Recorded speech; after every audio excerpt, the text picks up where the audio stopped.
This is the graph that I'll be using to teach the Tunisian color change that I use. This gets you a cleaner background than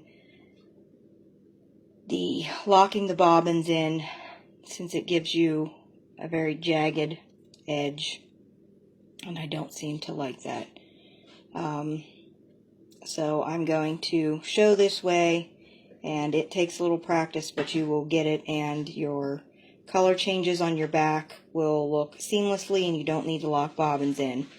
We have 17 across. I have done the 17. I'm assuming that you do know how to do the Tunisian simple stitch, and since I did my swatch and I didn't want it to curl for the purpose of this video, my second row was done using a purl so that it does not roll.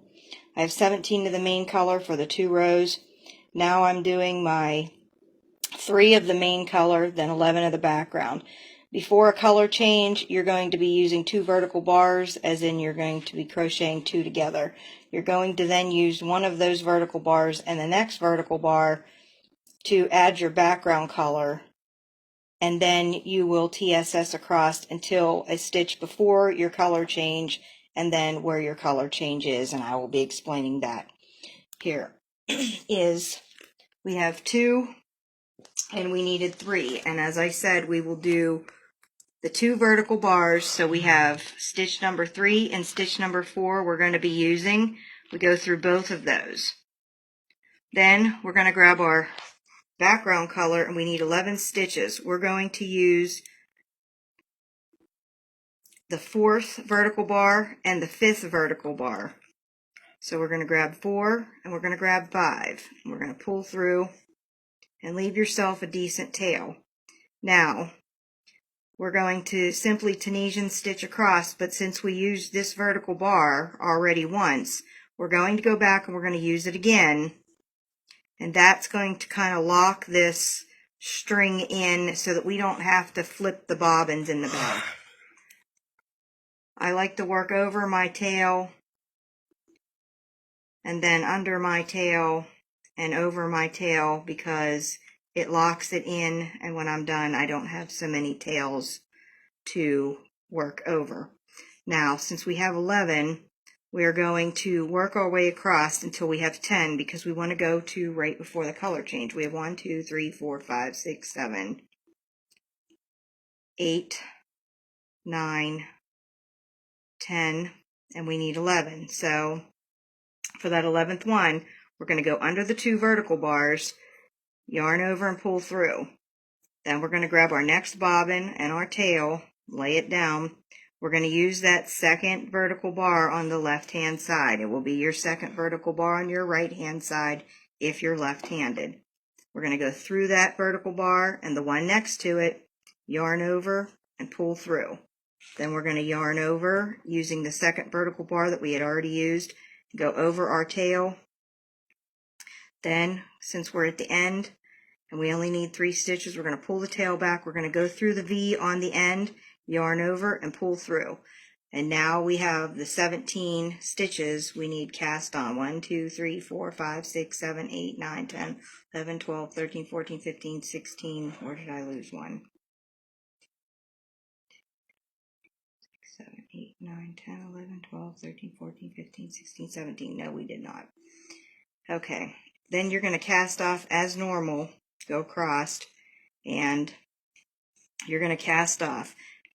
You're going to grab your bobbin before you pull through and just your working yarn and pull it tight so that that stitch is tight. You're going to grab that bobbin from behind and pull and pull and pull. Now you're going to get a gap here. That gap is unsightly, but when you pull your previous bobbin, it's going to tighten that gap up. So now we can see all 3 of our stitches.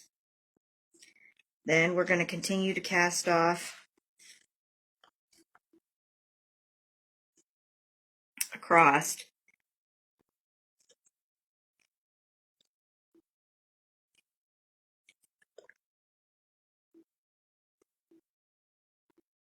Pick up our main color and cast off. Now we have that hole again. we're just going to grab that bobbin and snug it up and cast off. Now for our next row, again, we have 3. So we're going to do our second one. For our third one, we're going to go through the 2 vertical bars. We're going to yarn over and pull through our third stitch. Then we're going to drop that bobbin. We're going to pick up our other one. We're going to go through the vertical bar on the left that we just used, and we're going to go through the vertical bar to the left of that, like we're going to crochet the 2 together again. Then we're going to pick up that previous bar that we just used, and we are going to Tunisian simple stitch all the way across until a stitch before our color change.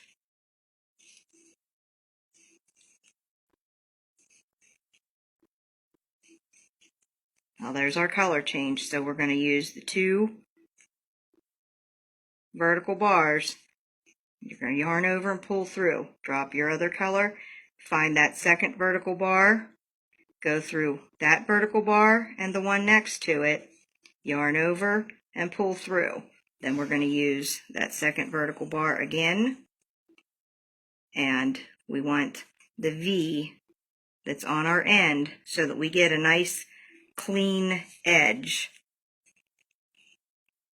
And then you will continue to casting off 1, and then 2, and 2. Now we're to the color change, so we're going to pick up our bobbin from below, and we're going to continue to cast off. Once I get a few cast off, I tighten the previous bobbin and cast off across.